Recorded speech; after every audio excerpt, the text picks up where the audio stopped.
Good morning, class. Welcome to IIM International Public School. As you know, we started a topic from civics portion, working on institution, chapter 4, and already we studied a number of topics. जो major topic हमने start किया है, sub topic कह सकते हैं आप इसे, how is a major policy decision taking. हमें ये जानना है कि जो मेजर पॉलिसी डिसीजन होते हैं वो कैसे लिए जाते हैं। सपोज दैट कल अगर हम उस पोजीशन में पहुंचेंगे तो कैसे वर्क करना होगा या वहां पे वर्क किस तरीके से होता है ये हमें जानना है। जिसमें कल मैंने आपको बताया था क्लास गवर्नमेंट ऑर्डर के बारे में कि कैसे गवर्नमेंट ने एक ऑर्डर जारी किया था जिसको हम लोग ऑफिस मेमोरेंडम के नाम से जानते थे। 1 पेज का ऑर्डर था, बट इस ऑर्डर के आने के बाद कितनी कंट्रोवर्सी हो गई थी। आज हमें ये जानना है कि आखिर ये ऑर्डर जो जारी किया गया है तो ये एक व्यक्ति द्वारा जारी कर दिया गया है या एक कलेक्टिव डिसीजन है, इसके बारे में हम ये जानेंगे। तो आज का जो सेकंड हमारा सब टॉपिक है वो है द डिसीजन मेकर्स। मेन तो हमारा यही है how is a major policy decision taken, जिसमें हमने ये देख लिया कि गवर्नमेंट ने ऑफिस मेमोरेंडम कैसे जारी कर दिया। अब हम आज जानना चाहते हैं कि द डिसीजन मेकर यानी इस डिसीजन को लेने के पीछे कौन कौन लोग हैं। तो देखिए, अगर मैं आपसे पूछूं कि इस मेमोरेंडम को किसने जारी किया था यानी किसने पब्लिश कराया था, उसके साइन किसका था, तो कल मैंने आपको बताया था कि इसमें साइन किसने किया था। तो जूनियर जॉइंट सेक्रेटरी ने, वो जो डिपार्टमेंट होता है डिपार्टमेंट ऑफ पर्सनल पेंशन, तो उस डिपार्टमेंट का हेड कौन होता है, जॉइंट सेक्रेटरी। तो जॉइंट सेक्रेटरी ने इसमें साइन किया। अब मैं कहूं क्या उसी ने इस मेमोरेंडम को या डिसीजन को इशू किया या उसी ने ये डिसीजन लिया, तो ऐसा नहीं है। ठीक है, आपको ये ध्यान रखना है कि साइन तो यहाँ पे जॉइंट सेक्रेटरी के थे, लेकिन ऐसा नहीं है कि इस मेमोरेंडम को जॉइंट सेक्रेटरी ने इशू किया था। ये बात बिल्कुल भी सही नहीं है। ऐसा अगर आप सोचते हैं तो बिल्कुल उसको दिमाग से निकाल दीजिए। तो अब बात ये आती है कि इसको इशू किसने किया था। चलिए आप डिटेल में चलते हैं। सबसे पहले ये जान लीजिए, कोई भी जो डिपार्टमेंट होता है उस डिपार्टमेंट का हेड कौन होता है, मिनिस्टर। इसीलिए मैंने यहां पे लिखा है role of minister. Suppose that कोई भी डिपार्टमेंट है, एग्रीकल्चर डिपार्टमेंट है, तो एग्रीकल्चर डिपार्टमेंट का जो सर्वे सभा होगा वो एग्रीकल्चर मिनिस्टर होगा। ठीक, उसके बाद किसका नंबर आएगा, तो उसके बाद नंबर आएगा उस डिपार्टमेंट के जॉइंट सेक्रेटरी का। ठीक है, अब बात ये आती है कि क्या जो मिनिस्टर है वो अकेले ही इतना कैपेबल है कि वो इतने मेजर डिसीजन ले सकता है, तो इसका आंसर है नो। ओनली जो डिपार्टमेंट का मिनिस्टर है वो इतना कैपेबल नहीं होता है कि वो इतने बड़े डिसीजन ले सके। अब वो क्यों नहीं होता है, ये आपके दिमाग में क्वेश्चन अराइज हो रहा होगा। चलिए इसका भी आंसर हम लोग फाइंड आउट करने की कोशिश करते हैं। पहले एक चीज हम देख लेते हैं, प्रेसिडेंट के बारे में हमने सुना होगा, आपने भी सुना होगा, प्राइम मिनिस्टर के बारे में भी आपने सुना होगा। अब प्रेसिडेंट और प्राइम मिनिस्टर को हम यहाँ पे कंपेयर करते हैं। अगर आप पूछें कि प्रेसिडेंट क्या है या उसका रोल क्या है, शॉर्ट में, बहुत डिटेल में नहीं जाना है, तो आप कहेंगे sir president head of state होता है। यहाँ पर स्टेट यूपी एमपी से मतलब नहीं है, हेड ऑफ स्टेट कहने का मतलब यहाँ पे कंट्री से है, ये चीज ध्यान रखिएगा। ठीक है, तो हेड ऑफ स्टेट कहने का मतलब यहाँ हेड ऑफ कंट्री से है। तो हेड ऑफ कंट्री या हेड ऑफ स्टेट कौन है, प्रेसिडेंट है। अब जो प्रेसिडेंट है वो हाईएस्ट फॉर्मल अथॉरिटी होता है, ये चीज ध्यान रखिएगा। यानी ऑन पेपर, फॉर्मल का मतलब क्या होता है, नॉर्मल, मतलब हाईएस्ट फॉर्मल अथॉरिटी होता है। कॉन्स्टिट्यूशन में, पेपर में जब आप उसकी पावर्स को पढ़ेंगे तो आपको लगेगा कि हाँ सबसे ज्यादा पावरफुल प्रेसिडेंट है, बट रियल में कौन होता है, इसीलिए मैंने यहाँ पे लिख दिया है हाईएस्ट रियल अथॉरिटी। तो हाईएस्ट रियल अथॉरिटी कौन है, तो वो है प्राइम मिनिस्टर। क्यों, क्योंकि ये होता है हेड ऑफ गवर्नमेंट। गवर्नमेंट का जो सर्वेसर्वा होता है, जो हेड होता है, कौन होता है, प्राइम मिनिस्टर होता है। अच्छा, गवर्नमेंट का क्या क्या है, गवर्नमेंट ही तो डिसाइड करती है कि कंट्री में क्या रूल रेगुलेशन चलेगा, यानी कंट्री कैसे गवर्न होगी। अकॉर्डिंग टू कॉन्स्टिट्यूशन होता है, बट सारी प्लानिंग एग्जीक्यूशन में गवर्नमेंट द्वारा ही की जाती है।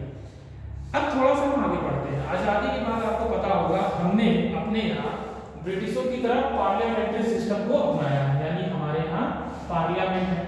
तो जो हमारी पार्लियामेंट है वो 3 पार्ट से मिलकर बनती है, जिसमें एक पार्ट प्रेसिडेंट होता है, दूसरा पार्ट लोकसभा, लोकसभा का एक और नाम है, इसे लोअर हाउस के नाम से भी जानते हैं, ध्यान रखिएगा। लोकसभा को हम लोअर हाउस भी कहते हैं।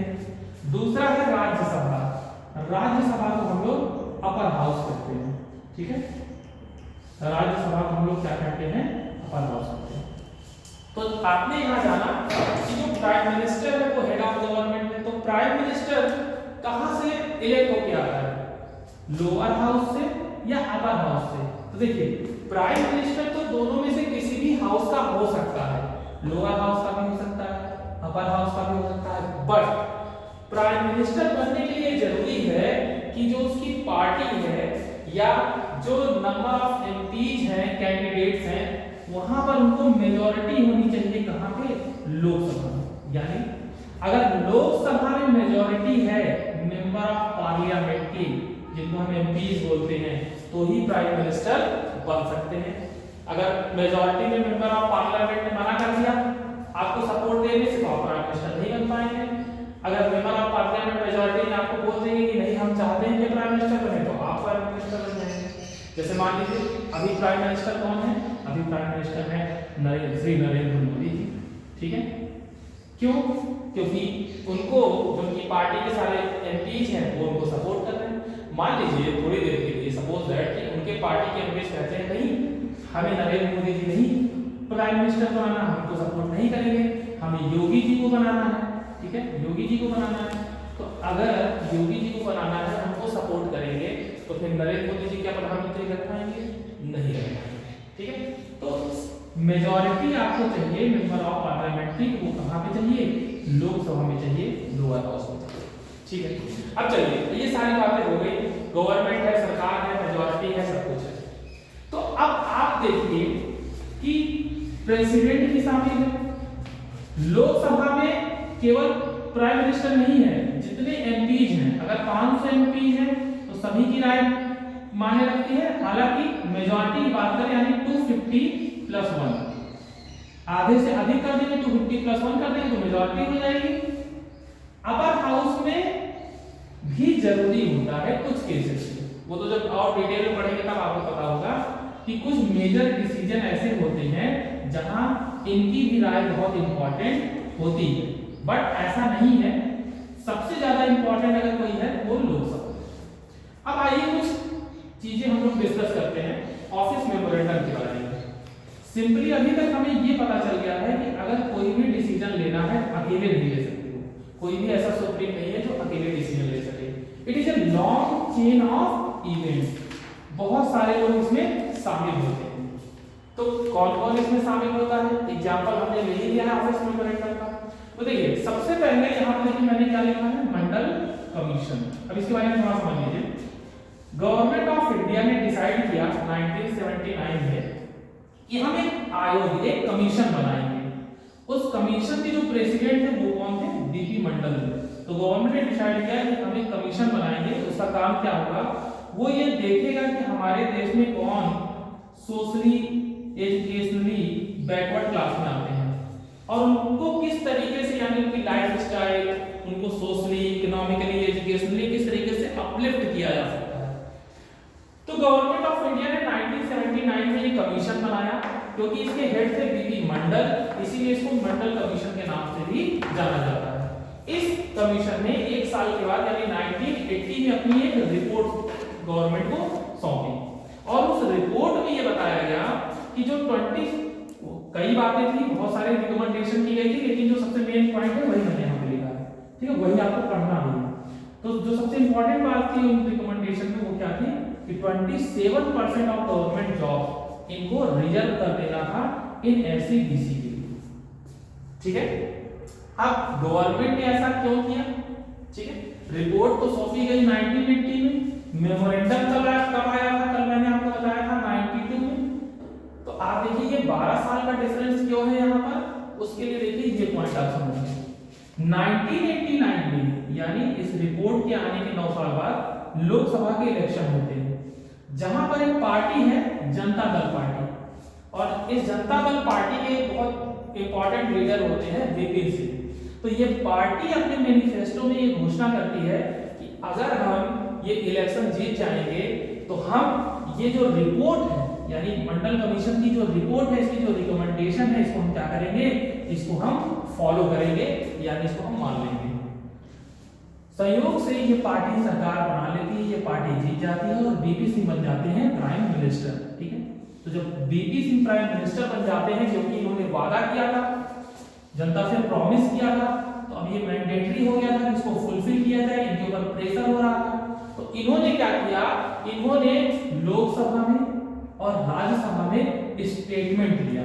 इन्होंने क्या किया, प्रेसिडेंट के थ्रू लोकसभा और राज्यसभा में स्टेटमेंट दिया और इस रिपोर्ट को लागू कराना स्टार्ट कर दिया।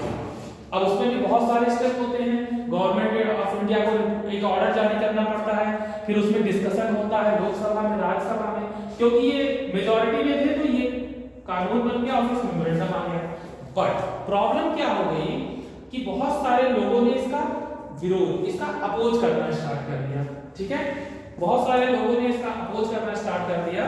तो फिर इसके बाद क्या कंट्रोवर्सी हुई, इसको कैसे सॉल्व किया गया, आइए इसको देखते हैं। सो स्टूडेंट्स, अब इस कंट्रोवर्सी में हुआ क्या कि कुछ लोग ऐसे थे, there are some person who favour this memorandum, यानी जिनका मानना था कि हाँ ये जो डिसीजन लिया गया है ये बिल्कुल सही है, कि कुछ लोग ऐसे हैं जो कि बहुत ज्यादा पीछे हैं एसईबीसी, उनको 27% आरक्षण देना चाहिए, रिजर्वेशन देना चाहिए गवर्नमेंट जॉब्स में। लेकिन कुछ लोग ऐसे थे जो इसके अगेंस्ट थे, उनका कहना था कि कॉन्स्टिट्यूशन कहता है कि हमें इक्वल अपॉर्चुनिटी मिलनी चाहिए। कॉन्स्टिट्यूशन किसकी बात करता है इक्वल अपॉर्चुनिटी की बात करता है। तो जब आप इस तरीके से रिजर्वेशन दे देंगे तो इक्वल अपॉर्चुनिटी कहां रह गई, यानी उनका ये कहना था कि अगर हम 27% से रिजर्व कर देंगे तो इक्वल अपॉर्चुनिटी वाला जो कंसेप्ट है वो वायलेट हो जाएगा, जो कि हमारा फंडामेंटल राइट है। तो क्या हुआ कि लोग पहुंच गए सुप्रीम कोर्ट और कोर्ट केस फाइल हो गया इसके अगेंस्ट में कि इस लॉ को आप इनवैलिड डिक्लेयर कर दीजिए। सुप्रीम कोर्ट में जो अगेंस्ट थे उन्होंने कहा कि इस लॉ को इनवैलिड आप डिक्लेयर कर दीजिए, क्योंकि आपको पता होना चाहिए कि supreme court is the highest authority, judiciary जो का हाईएस्ट अथॉरिटी सुप्रीम कोर्ट है। यानी अगर अकॉर्डिंग टू कॉन्स्टिट्यूशन कोई लॉ नहीं है, पार्लियामेंट ने जो लॉ पास किया है, तो सुप्रीम कोर्ट को ये अधिकार है कि उसको इनवैलिड कर दे। तो सुप्रीम कोर्ट के पास, सुप्रीम कोर्ट की जिम्मेदारी थी कि इन दोनों के बीच में एक बैलेंस बनाया जाए। सुप्रीम कोर्ट की क्या रिस्पांसिबिलिटी थी कि इनके बीच में एक बैलेंस बनाया जाए। तो बैलेंस कैसे बनेगा, तो 11 जजेस की एक बेंच बैठे। ठीक है, जब इतना महत्वपूर्ण टॉपिक है, इतना इंपॉर्टेंट है और इतना कंट्रोवर्शियल टॉपिक है, तो एक अकेला जज इस पे डिसीजन नहीं ले सकता। 11 जजेस की बेंच में मेजॉरिटी के साथ ये डिसीजन दिया गया कि ये जो लॉ गवर्नमेंट ने लाया है ये बिल्कुल वैलिड है, ये लॉ बिल्कुल वैलिड है, बिल्कुल सही है, इसमें कोई प्रॉब्लम नहीं है। देयर आर सम पर्संस जो सच में सोशली और एजुकेशनली बैकवर्ड हैं, उनको अगर आगे लाना है तो 27% गवर्नमेंट जॉब में रिजर्वेशन देना पड़ेगा। बट अब क्योंकि इनके लिए तो बात सही हुई, लेकिन इनको भी संतुष्ट करना था, इनको भी सेटिस्फाई करना था, तो सुप्रीम कोर्ट ने अपने ऑर्डर में एक चीज ऐड किया। क्या ऐड किया कि सुप्रीम कोर्ट ने गवर्नमेंट ऑफ इंडिया से कहा कि आपकी ये जिम्मेदारी है कि आपने यहाँ पे जो रिजर्वेशन दिया है, उस रिजर्वेशन का बेनिफिट लेने के बाद जितने लोग अपलिफ्ट हो जाते हैं, यानी जितने लोगों का जीवन स्तर सुधर जाता है, फिर आपकी जिम्मेदारी है कि आप उन्हें इस रिजर्वेशन में फिर शामिल न करें। इसीलिए आपको पता होगा, कल मैंने आपको बोला भी था कि आप पता करिएगा कि जो ओबीसी है, अदर बैकवर्ड क्लासेस, इसमें 2 लेयर्स बने। क्या बने, इसमें 2 लेयर बने, एक क्रीमी लेयर और एक बना नॉन क्रीमी लेयर। कल मैंने आपको होमवर्क भी दिया था। ठीक है, तो फिर यहाँ पे 2 लेयर बने, क्रीमी लेयर और नॉन क्रीमी लेयर। तो ये लेयर इसीलिए बने क्योंकि यहाँ पे सुप्रीम कोर्ट ने ऑर्डर दिया था। ठीक है, तो आप एससीबीसी हैं, आप ओबीसी हैं, बैकवर्ड हैं, बट अगर आप क्रीमी लेयर में आते हैं तो फिर आपको इसका बेनिफिट नहीं मिलेगा 27% रिजर्वेशन का। अगर आप नॉन क्रीमी लेयर में हैं तो ही आपको इसका बेनिफिट मिलेगा। तो इस तरीके से जाकर के सुप्रीम कोर्ट ने इस कंट्रोवर्सी को एंड दिया। ठीक है, तो ये टॉपिक हो गया है। इसके बाद जो नेक्स्ट टॉपिक है क्लास वो कल हम डिस्कस करेंगे। होमवर्क आपका ये है, ये जितनी चीजें आपको यहाँ बताई गई हैं ये नोट्स में आपको लिखना है और एज इट इज इसे लर्न कर लेना है। Thank you class.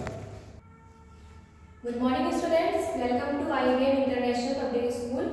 Today's topic is, आज का हमारा प्रकरण है पद परिचय। पद परिचय पढ़ने से पहले आपको पद के बारे में पता होना चाहिए। पहले भी मैं आपको बता चुकी हूँ कि शब्द को ही पद कहते हैं। शब्द ही क्या है? पद है। लेकिन शब्द और पद में अंतर है। उदाहरण से समझिए, यहाँ पर लिखा हुआ है विद्यालय, ये क्या है? शब्द है। क्योंकि ये वर्णों का सार्थक समूह है इसलिए ये शब्द है। जब शब्द स्वतंत्र होता है, यानी कि विद्यालय क्या है? स्वतंत्र है, अकेला है, तो ये शब्द होता है। लेकिन जब यही शब्द वाक्य में प्रयुक्त होता है और स्वतंत्र नहीं रह जाता तो यही शब्द हमारा क्या हो जाता है? पद हो जाता है। Understand everyone? विद्यालय जब स्वतंत्र है तो शब्द है। यही विद्यालय शब्द वाक्य में जब प्रयुक्त हुआ, सुरेश विद्यालय जाएगा, तो यही विद्यालय शब्द हमारा क्या हो गया? पद हो गया। क्लियर है एवरीवन? जब तक शब्द स्वतंत्र है शब्द है, जब शब्द स्वतंत्र ना रह के वाक्य के बंधन में बन जाए या वाक्य में प्रयुक्त हो जाए तो वही शब्द हमारा पद कहलाता है। अब हमारा आज का प्रकरण है पद परिचय। पद सबको समझ में आ गया? परिचय के बारे में आप सबको पता है, यानी इंट्रोडक्शन। परिचय यानी इसके बारे में बताना। तो पद परिचय मतलब पद के बारे में बताना, पद का परिचय देना। पद परिचय क्या है? किसी भी पद का व्याकरण के नियमों के अनुसार परिचय देना ही हिंदी व्याकरण में पद परिचय कहलाता है। कीवर्ड आपको क्या याद रखना है कि पद का परिचय आप देंगे, लेकिन आपको व्याकरणिक नियमों के अनुसार देना है या व्याकरणिक रूप से देना है। आपको अगर व्याकरण की बेसिक नॉलेज, बुनियादी ज्ञान नहीं है तो आपको पद परिचय देने में थोड़ी सी कठिनाई का सामना करना पड़ेगा। इसलिए आपको पद परिचय पढ़ाने से पहले पद व्याकरण की जो हमारी बेसिक नॉलेज है, जो हम आपको पहले भी पढ़ा चुके हैं, संज्ञा, सर्वनाम, लिंग, वचन, कारक, काल, विशेषण, इन सब के भेद, ये सब बेसिक नॉलेज आपको व्याकरण की आनी चाहिए। उसके बाद ही आप पद परिचय कर पाएंगे। चलिए उदाहरण देखिए। पहला है आपका शीला बाजार से सामान लाई। ये आपको जो शीला है शब्द, इसको यहाँ पर रेखांकित किया गया है। आपको परीक्षा में भी रेखांकित करके वाक्य मिलेंगे, यानी अंडरलाइन रहेगा। जो शब्द अंडरलाइन रहेगा, जहां आपको अंडरलाइन मिलेगा जिस शब्द के नीचे, यहाँ पर रेखांकित शब्द का ही आपको परिचय देना होता है। यहाँ पर आपको इस वाक्य में शीला बाजार से सामान लाई में शीला को रेखांकित किया गया है। इसका मतलब ये है कि आपको जो अंडरलाइन है शीला, इसी का पद परिचय देना है। तो शीला, आप सबसे पहले देखेंगे कि शीला क्या है। तो शीला क्या है? संज्ञा है। फिर आपको ये देखना होगा कि संज्ञा में कौन सी संज्ञा है। तो शीला क्या है? व्यक्तिवाचक संज्ञा है। फिर आपको देखना है कि लिंग है कौन सा? शीला हमारी स्त्रीलिंग है। फिर क्या है? वचन कौन सा है? एक वचन। फिर शीला बाजार से सामान लाई, जो ये काम हो रहा है बाजार जाकर सामान लाने का, वो कौन कर रहा है? शीला कर रही है। और कारक मैंने आपको पढ़ाया है, कारक के 8 प्रकार अच्छे से पढ़ाए हैं, आई होप सबको याद होगा। तो कर्ता कारक हुई शीला। क्यों कर्ता कारक थी? क्योंकि काम जो करने वाला है वो कौन कहलाता है? कर्ता कारक कहलाता है। Understand everyone? तो शीला व्यक्तिवाचक संज्ञा, स्त्रीलिंग, एक वचन, कर्ता कारक, ये आपका शीला का पद परिचय हुआ। Understand everyone? दूसरा देखिए, आकाश पत्र लिखता है। दूसरे उदाहरण में आप देखेंगे कि आपको लिखता है को रेखांकित किया गया है, अंडरलाइन किया गया है। इसका मतलब ये है कि आपको लिखता है का पद परिचय देना है।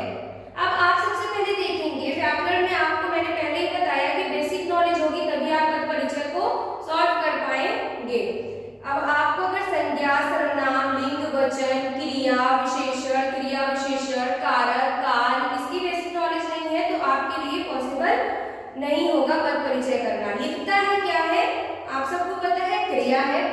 क्रिया में आपको ये देखना है, जैसे आपने यहाँ पर देखा था शीला संज्ञा है, फिर ये देखा कि कौन सी संज्ञा है, व्यक्तिवाचक संज्ञा थी। तो यहाँ पर लिखता है, पहले आपको पता है कि क्रिया है। अब आपको ये देखना है कि कौन सी क्रिया है, तो सकर्मक क्रिया है। क्यों सकर्मक क्रिया है, पहले भी मैंने आपको बताया क्योंकि यहाँ पर कर्म पाया जा रहा है। और दूसरी ट्रिक भी बताई थी कि आप क्वेश्चन करते हैं, प्रश्न करते हैं क्रिया से पहले, अगर उत्तर मिल जाता है तो वो हमारी सकर्मक होती है, और अगर उत्तर नहीं मिलता तो वो हमारी अकर्मक क्रिया होती है। आकाश पत्र लिखता है, हमने बताया था आपको कि क्रिया से पहले प्रश्न करना है। आकाश लिखता है क्रिया, उससे पहले आपने प्रश्न किया कि आकाश क्या लिखता है, आपको उत्तर मिला आकाश पत्र लिखता है। तो इसमें आपको उत्तर मिल गया और इसमें कर्म भी है, इसलिए ये हमारी कौन सी क्रिया हो गई, सकर्मक क्रिया। Understand everyone. तो लिखता है हमारी क्रिया में सकर्मक क्रिया है। फिर आपका पुल्लिंग, कौन सा वचन है, एक वचन। फिर आपको देखिए जो लिखने का काम हो रहा है वो किस काल में हो रहा है, कौन सा टेंस है, पहले लिखा जा चुका है, अभी लिख रहा है या लिखेगा। तो आपको पता है कि ये काम जो लिखने का है वो कब है, वर्तमान काल का है। तो आप लिखेंगे क्या है, वर्तमान काल है। Understand everyone. तो आकाश पत्र लिखता है में जो लिखता है का पद परिचय आपने दिया वो क्या है, सकर्मक क्रिया, पुल्लिंग, एक वचन, वर्तमान काल। Understand everyone. इस कक्षा कार्य को आपको अपनी हिंदी व्याकरण की कॉपी में आज के दिनांक डाल के सबको सुंदर लेख में लिखना है। जब आप स्कूल आएंगे तो आपकी कॉपी चेक होगी। ओके स्टूडेंट्स, तो टुडेज होमवर्क, आज का आपका गृह कार्य है कि आपको पद परिचय देना है। मैंने आपको 2 पद परिचय दे के बताया है कैसे देना है, तो आई होप आपको समझ में आ गया होगा और आप अपने गृह कार्य को आज के दिनांक में कर लेंगे। 4 मैंने आपको वाक्य दिए हैं, इन 4 में जो रेखांकित है पद, जो अंडरलाइन है पद शब्द, उन्हीं को आपका अंडरलाइन रेखांकित पद का ही परिचय देना है। मीरा कानपुर गई, पहला वाक्य है, इसमें मीरा को मैंने रेखांकित किया है, अंडरलाइन की, आपको मीरा का पद परिचय देना है। दूसरा है अमित लखनऊ जाएगा, लखनऊ रेखांकित है, अंडरलाइन है, लखनऊ को पद परिचय देना है। हम मेला देखने गए थे, यहाँ पर हम है तो हम का पद परिचय देंगे। हम क्या है आपको पता है, सर्वनाम है। फिर आप ये देखेंगे कौन सा सर्वनाम है, तो पुरुषवाचक सर्वनाम है। पुरुषवाचक में मैंने आपको बताया 3 होते हैं, उत्तम पुरुष, मध्यम पुरुष, अन्य पुरुष। तो ये आप देखेंगे कौन सा है, तब उसको आप पद परिचय देंगे। अंडरस्टैंड। चौथा आपका है वेदांत खेल रहा है, वेदांत का आपको पद परिचय देना है। अंडरस्टैंड।